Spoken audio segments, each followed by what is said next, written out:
Assalamualaikum warahmatullahi wabarakatuh. Salam sejahtera untuk kita semua. Perkenalkan, saya Dewanti Anggrahini. Saya adalah peserta sertifikasi dosen Smart tahun 2023. Pada kesempatan kali ini, saya akan menyampaikan pernyataan diri dosen dalam unjuk kerja Tridharma Perguruan Tinggi di bidang pengajaran. Dalam video saya akan menyampaikan rencana pembelajaran semester dan simulasi pengajaran untuk mata kuliah sistem manufaktur. Berikut ini adalah rencana pembelajaran semester untuk mata kuliah sistem manufaktur. Mata kuliah sistem manufaktur merupakan mata kuliah wajib pada program studi Sarjana Teknik Industri, Departemen Teknik Sistem dan Industri ITS. Mata kuliah sistem manufaktur ini memiliki bobot 3 SKS. Kami telah menetapkan ada 4 tujuan pembelajaran dari mata kuliah sistem manufaktur ini yang terdiri dari kemampuan untuk memahami prinsip dasar perancangan sistem manufaktur dan mengidentifikasi kebutuhan analisa dalam permasalahan sistem manufaktur. Yang kedua, kemampuan untuk memilih sumber daya yang relevan dan melakukan analisa rekayasa terhadap komponen pembentuk sistem manufaktur. Yang ketiga adalah kemampuan untuk melakukan analisa rekayasa terhadap sistem manufaktur sederhana, dan yang keempat adalah kemampuan untuk memahami prinsip dasar dan wawasan perkembangan teknologi tentang konsep pengembangan dan integrasi sistem manufaktur. Secara umum, mata kuliah sistem manufaktur ini akan membahas mengenai komponen-komponen sistem manufaktur yang terdiri dari fasilitas produksi, penyimpanan dan penanganan material, inspeksi, serta komponen lainnya yang diperlukan untuk menghasilkan produk konkret atau tangible products. Selain itu, mahasiswa juga akan dikenalkan dengan pengelolaan sistem manufaktur dan upaya untuk meningkatkan efisiensi sistem manufaktur, seperti konsep flexible manufacturing system, otomasi, just in time, lean manufacturing, Industri 4.0 dan juga framework lainnya. Untuk menunjang pembelajaran dari mata kuliah sistem manufaktur ini, kami menggunakan referensi utama yaitu buku yang berjudul Automation, Production System, and Computer Integrated Manufacturing. Kami juga menggunakan referensi ajar lainnya dan juga beragam referensi penunjang. Untuk dapat mengikuti mata kuliah sistem manufaktur ini, mahasiswa perlu untuk menyelesaikan 3 mata kuliah prasyarat, yaitu menggambar teknik, proses manufaktur, dan analisa dan estimasi biaya. Kami menggunakan sistem presensi MyITS Presensi dan juga laman internal untuk mahasiswa dapat mengakses materi perkuliahan di MyITS Classroom. Mata kuliah sistem manufaktur ini dirancang untuk 16 kali tatap muka, di mana pada pertemuan pertama, mahasiswa dikenalkan dengan konsep sistem manufaktur. Pada pertemuan kedua, akan dibahas mengenai arsitektur sistem manufaktur dan parameter operasional dari sistem manufaktur. Pertemuan ketiga akan membahas mengenai perancangan dan pengembangan produk serta konsep assembly disassembly. Pertemuan keempat digunakan untuk membahas mengenai material handling dan storage system serta inspeksi kualitas dan pengemasan. Pertemuan kelima akan membahas mengenai automation dalam sistem manufaktur melalui format guest lecture. Pada pertemuan keenam akan didiskusikan mengenai automatic data capture, dan pada pertemuan ketujuh mahasiswa melakukan aktivitas praktikum yaitu pengukuran parameter untuk operasi sistem manufaktur. Pertemuan ke-8, mahasiswa mengikuti evaluasi bersama tengah semester. Pada pertemuan ke-9, dibahas mengenai single station manufacturing cell, automation production line, dan diadakan launching atau penjelasan mengenai grup project tentang analisa dan perbaikan sistem manufaktur pada usaha kecil menengah. Pada pertemuan ke-10 dibahas mengenai cellular manufacturing dan flexible manufacturing system. Pada pertemuan ke-11 dibahas mengenai just in time, lean manufacturing, dan Toyota Production System. Pada pertemuan ke-11 dibahas mengenai reconfigurable virtual dan intelligent manufacturing. Pada pertemuan ke-13 dikenalkan mengenai konsep dan aplikasi dari Industri 4.0. Pada pertemuan 14, mahasiswa melakukan aktivitas praktikum yang kedua, yaitu simulasi Toyota Production System. Pada pertemuan ke-15, mahasiswa diberikan kesempatan untuk mempresentasikan hasil grup proyeknya, dan pada pertemuan ke-16 akan diadakan evaluasi bersama akhir semester. Berikut ini adalah komponen penilaian pada mata kuliah sistem manufaktur yang terdiri dari 7,5% dari total penilaian adalah weekly report, 10% dari total penilaian diambil dari nilai praktikum 1, praktikum 2 memiliki bobot 10% dari total penilaian, kuis, tugas kelas, dan keaktifan memiliki bobot sebesar 10%, kemudian untuk tugas besar atau grup proyeknya memiliki bobot 15%, evaluasi bersama tengah semester dan evaluasi akhir semester masing-masing memiliki bobot 20%, dan untuk tugas A3 report memiliki bobot 7,5%. Demikian yang dapat saya sampaikan mengenai rencana pembelajaran semester untuk mata kuliah sistem manufaktur, dan selanjutnya saya akan menampilkan simulasi pengajaran di mata kuliah sistem manufaktur. Terima kasih. Bismillahirrahmanirrahim. Assalamualaikum warahmatullahi wabarakatuh. Salam sejahtera untuk kita semua. Selamat pagi teman-teman, senang sekali bisa bertemu kembali dengan teman-teman semuanya di pertemuan minggu ke-10 di mata kuliah sistem manufaktur, dan sesuai dengan rencana pembelajaran semester, hari ini kita akan membahas mengenai just in time, lean manufacturing atau dikenal juga dengan Toyota Production System. Baik, bila saya mengacu pada rencana pembelajaran semester, maka target hari ini kita akan bisa mencapai kemampuan untuk memilih sumber daya yang relevan dan melakukan analisa terhadap komponen pembentuk sistem manufaktur. Dan diharapkan juga di akhir penyampaian materi ini, teman-teman bisa memiliki kemampuan untuk melakukan analisa rekayasa terhadap konsep sederhana dalam sistem manufaktur. Untuk bisa mencapai course learning outcomes yang telah ditetapkan, maka materi diskusi kita pada pagi hari ini adalah definisi dan prinsip dari lean manufacturing itu sendiri. Kemudian nanti kita akan diskusikan mengenai Toyota Production System House. Kita juga akan membahas mengenai waste atau inefisiensi di dalam TPS. Dan yang terakhir kita akan membahas mengenai lean manufacturing tools. Nah, teman-teman, sebagaimana yang saya sudah sampaikan di minggu lalu dan juga tertera di dalam rencana pembelajaran semester, sebelum memulai materi hari ini, teman-teman sudah menyimak 3 video yang telah dibagikan linknya. Nah, untuk itu saya refresh dulu ya, recall dulu apa yang sudah dilihat dan disimak dari video. Kita akan sama-sama nih, teman-teman, kita gabung di fun quiz ya. Saya undang teman-teman untuk gabung di sini. Fun quiz, jadi mohon teman-teman untuk bisa akses dari handphonenya gitu ya. Kemudian memasukkan kode untuk join 662768. Baik, silakan teman-teman untuk join. Oke, baik, terima kasih teman-teman sudah bergabung. Kita mulai ya.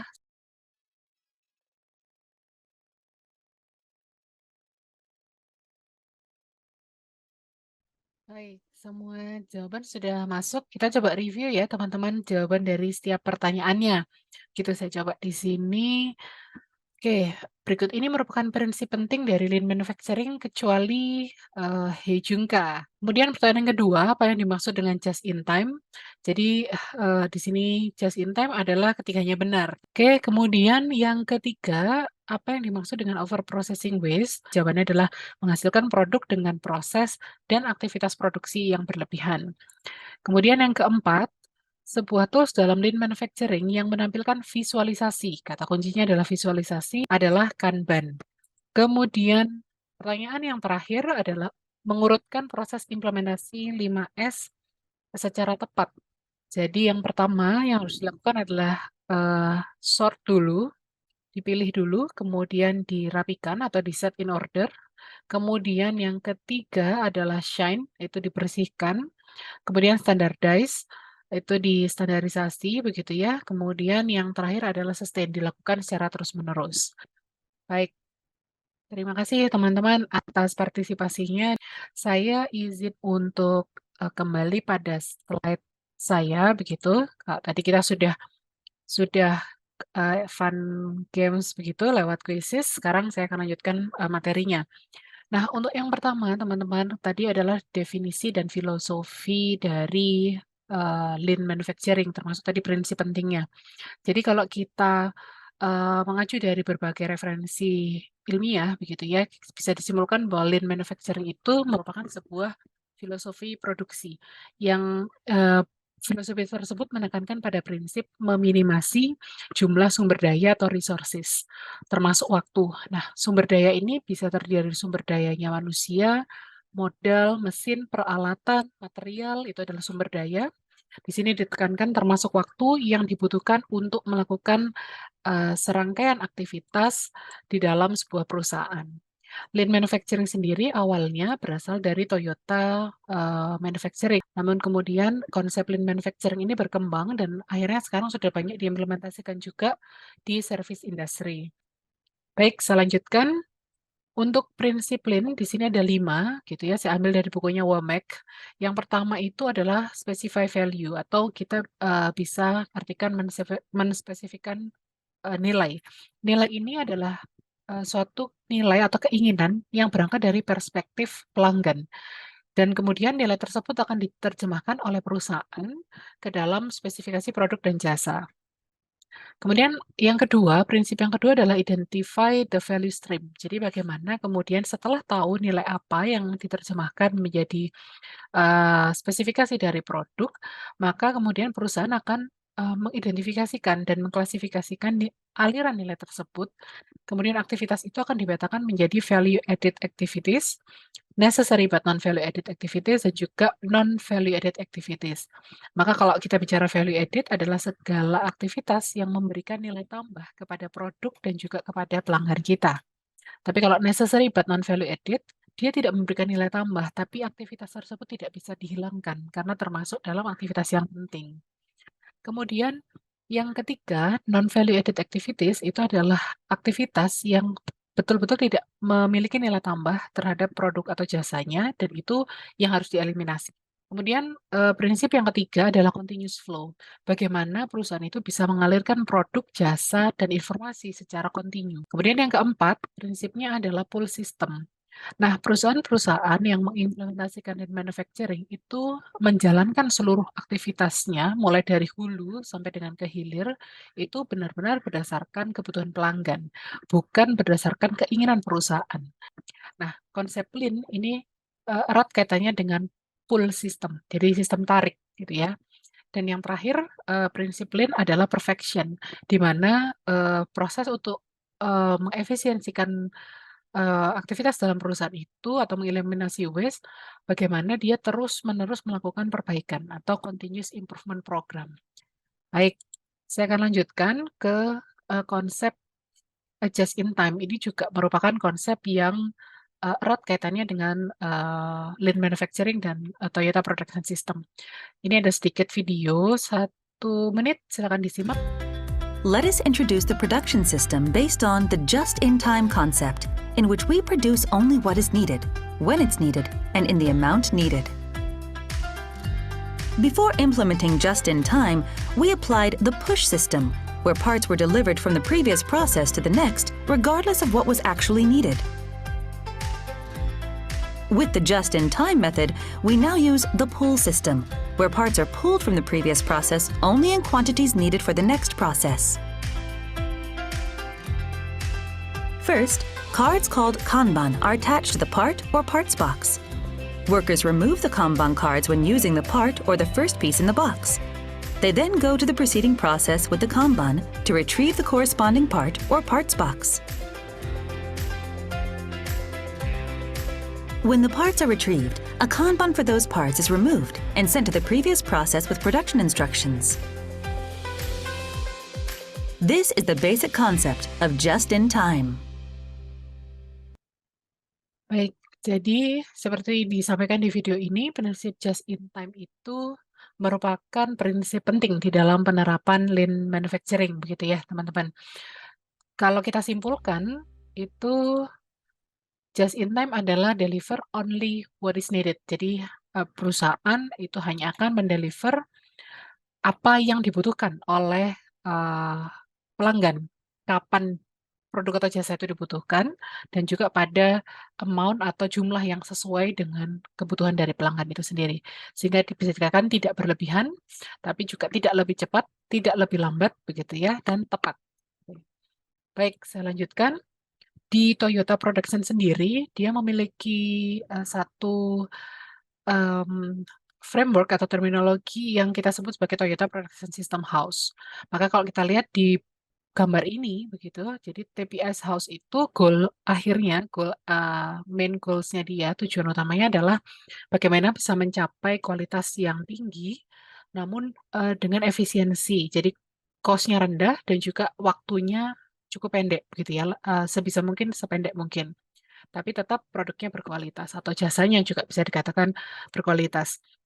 Nah, penerapan Toyota Production System atau Lean Manufacturing atau tadi prinsipnya adalah just-in-time production gitu, itu perlu keterlibatan dari seluruh stakeholder yang ada di dalam perusahaan itu sendiri. Kemudian prinsip continuous improvement dan juga mereduksi waste atau inefisiensi atau pemborosan tadi. Nah, pilar pentingnya itu di gambar ini adalah Jidoka. Nanti kita akan bahas Jidoka. Dan kemudian tadi pilar penting yang kedua adalah just in time, yang tadi kita simak juga di video. Nah, untuk menerapkan ini juga, Toyota Production System House itu memiliki beragam tools begitu ya, teman-teman. Di antaranya itu ada Heijunka. Heijunka itu adalah leveling. Leveling dari produksi itu bisa leveling by volume, ada bisa juga leveling by products. Kemudian ada standardized work, jadi seluruh aktivitas pekerjaan itu terstandarisasi. Dan yang terakhir adalah Kaizen di sini. Kaizen itu adalah continuous improvement atau perbaikan berkelanjutan. Identifikasi waste atau pemborosan dalam Toyota Production System. Jadi kalau di TPS itu ada istilah muda, murah, dan muri, begitu ya. Jadi kalau kita berbicara muda, muda atau waste itu adalah inefisiensi.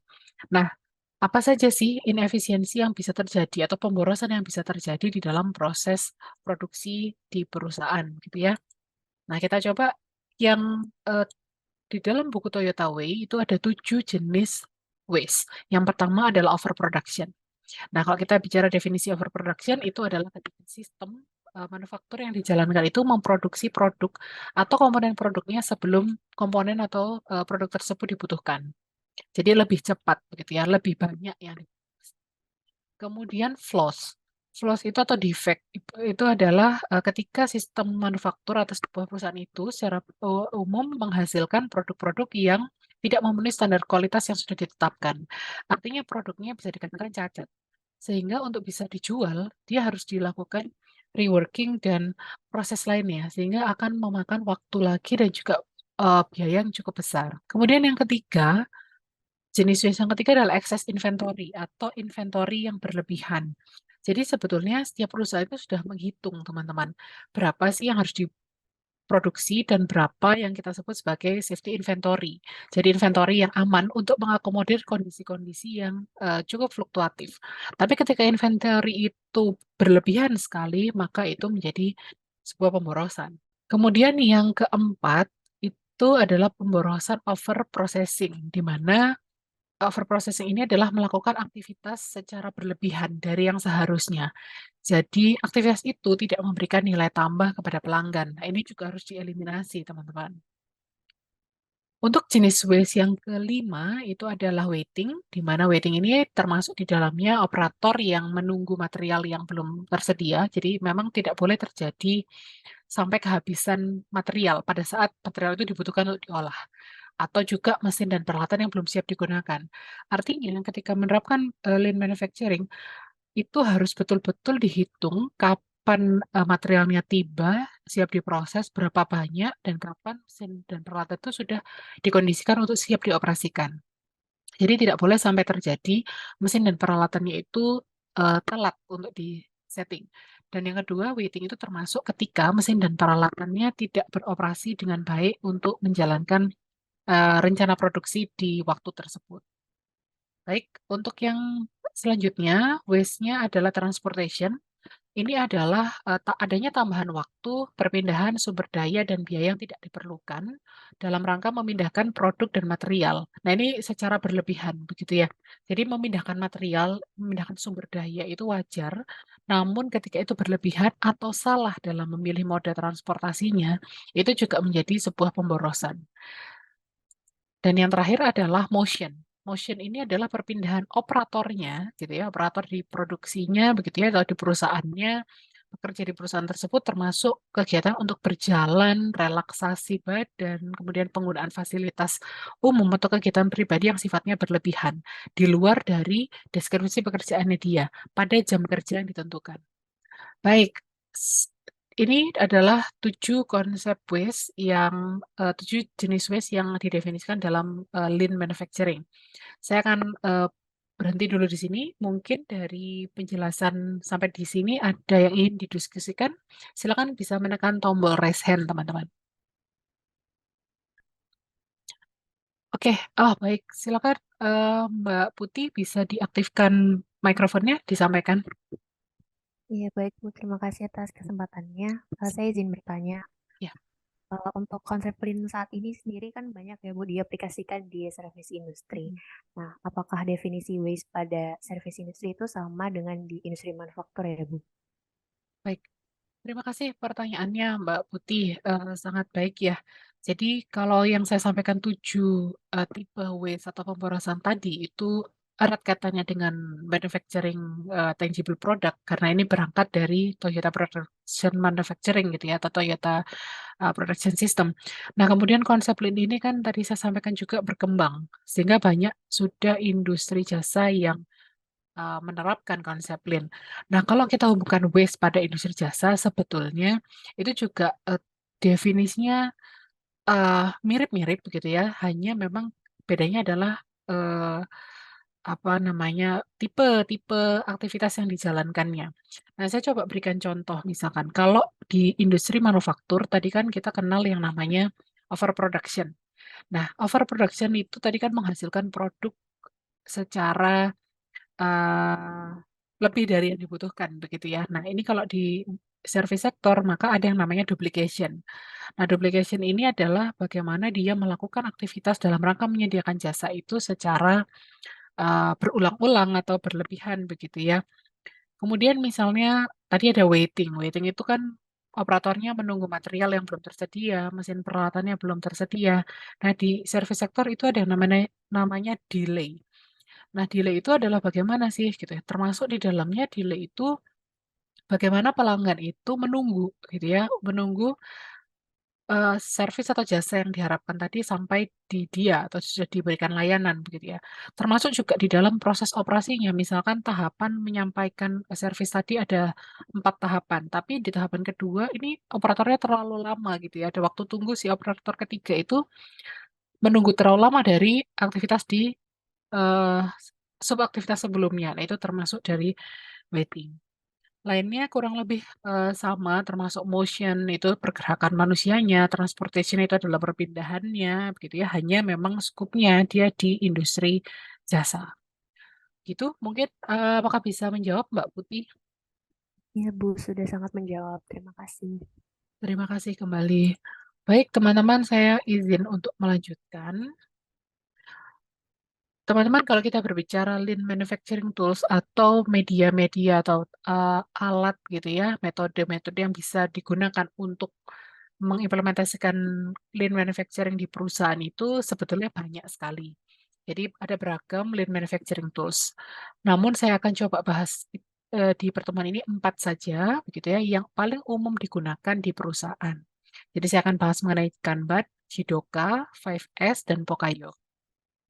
Oke, jadi kalau Kanban seperti ini teman-teman, Kanban itu adalah visual signal atau card. Jadi seperti ini. Jadi di dalam satu board itu akan bisa ditampilkan to-do list-nya. Apa sih yang akan dilakukan begitu ya di perusahaan tersebut hari itu atau di rantai produksi itu gitu. Kemudian apa sih yang sedang dalam proses, kemudian testing dan apa yang sudah selesai dilakukan.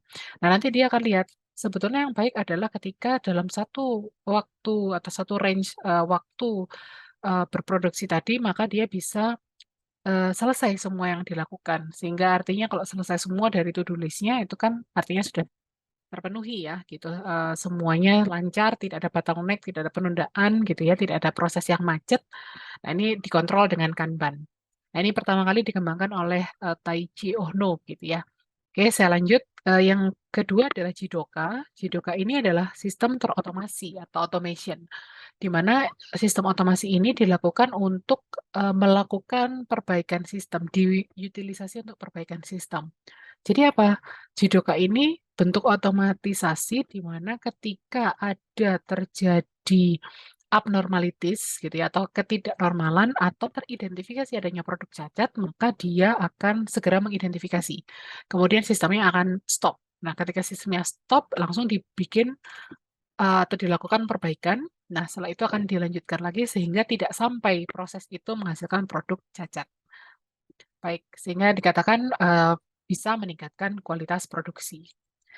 Kemudian yang ketiga itu adalah Pokayok. Ini artinya adalah mistake proofing atau bagaimana bisa koreksi terhadap kesalahan. Nah, ini tujuannya meminimasi kesalahan. Jadi kalau kita lihat ilustrasi di gambar ini kan positif dengan negatif ini bentuknya sama dan lubangnya sama. Tapi ketika dia dilakukan perakitan itu maka besar kemungkinan operator itu kan melakukan kesalahan, bisa terbalik, tapi kemudian produknya tidak bekerja. Nah, untuk menghindari itu maka bisa jadi dibuat desain seperti ini. Pokoknya itu ada dua hal yang berbeda dibedakan sehingga tidak mungkin dia terbalik atau tadi error di dalam melakukan perakitan tadi. Nah, kemudian yang berikutnya adalah tools 5S. Tadi di quiz juga ada ya, gitu ya. Jadi 5S ini langkahnya yang pertama adalah sort. Bagaimana bisa mengeliminasi item-item hand tools, peralatan yang tidak diperlukan di dalam menjalankan operasi yang atau operasi produksi begitu ya di dalam waktu bekerja tadi. Kemudian kalau sudah di-sort, hanya benar-benar dipilih nih item apa yang dibutuhkan. Kemudian yang kedua, item-item yang tadi dibutuhkan ditempatkan pada tempat yang sesuai. Sehingga ketika dia dibutuhkan sangat mudah untuk menjangkau. Nah, yang ketiga adalah shine. Shine ini adalah menjaga kebersihan area kerja. Jadi tidak ada operator yang area bekerjanya bercampur begitu ya atau berantakan karena itu akan memakan waktu sendiri untuk mengambil hand tools dan menyelesaikan pekerjaannya. Kemudian yang keempat adalah membuat standarisasi operasi atau Seiketsu dan yang terakhir adalah sustain, bagaimana bisa melakukan kebiasaan-kebiasaan kerja yang baik secara terus-menerus.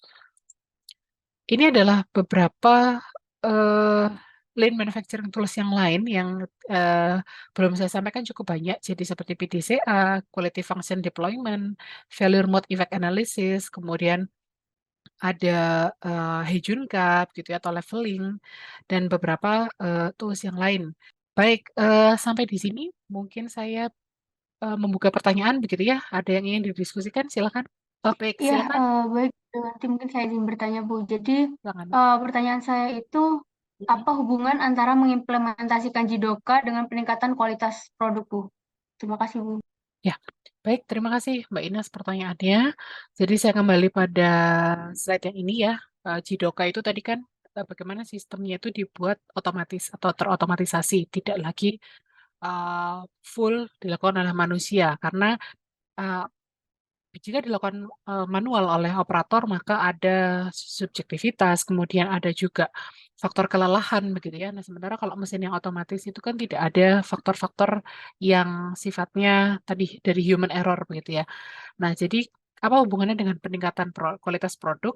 Maka dengan adanya identifikasi produk defect atau abnormalities di awal atau di tengah proses, maka tidak sampai prosesnya selesai dia sudah teridentifikasi, diperbaiki, sehingga digaransi ketika melewati proses tersebut, produk-produk itu dalam standar kualitas yang ditentukan. Ujung akhirnya adalah produk yang dihasilkan benar-benar produk yang sesuai dengan desainnya, sesuai dengan standar kualitasnya. Begitu. Apakah menjawab, Mbak Ines? Iya, sudah menjawab, Bu Dewanti. Terima kasih banyak, Bu. Terima kasih kembali. Baik, teman-teman, demikian yang saya bisa sampaikan mengenai lean manufacturing, Toyota Production System. Begitu, apakah bisa dipahami, teman-teman? Dapat dipahami, Bu. Oke, baik, terima kasih. Baik, teman-teman, untuk summary atau ringkasan, jadi saya sampaikan sekilas bahwa kembali lean manufacturing tadi merupakan filosofi untuk menjalankan rangkaian aktivitas produksi baik di industri jasa maupun di industri manufaktur begitu yang di mana prinsip tersebut menggunakan sumber daya yang seefisien mungkin dan juga terus-menerus dia berusaha untuk mengeliminasi waste. Nah, tadi ada 7 jenis waste begitu, overproduction, defect, inventory, motion, transportation, overprocessing dan juga waiting. Dan di bagian terakhir tadi kita sempat membahas mengenai lean manufacturing tools. Itu merupakan tools alat atau media yang digunakan untuk membantu perusahaan dalam memetakan kondisi existing, mengidentifikasi permasalahan, dan juga melakukan perbaikan secara berkelanjutan. Baik, terima kasih teman-teman atas kehadiran dan partisipasinya pada pagi hari ini. Saya mohon maaf apabila ada yang kurang berkenan dan insya Allah kita akan bertemu lagi di pertemuan ke-11 di minggu depan. Saya tutup. Wassalamualaikum warahmatullahi wabarakatuh.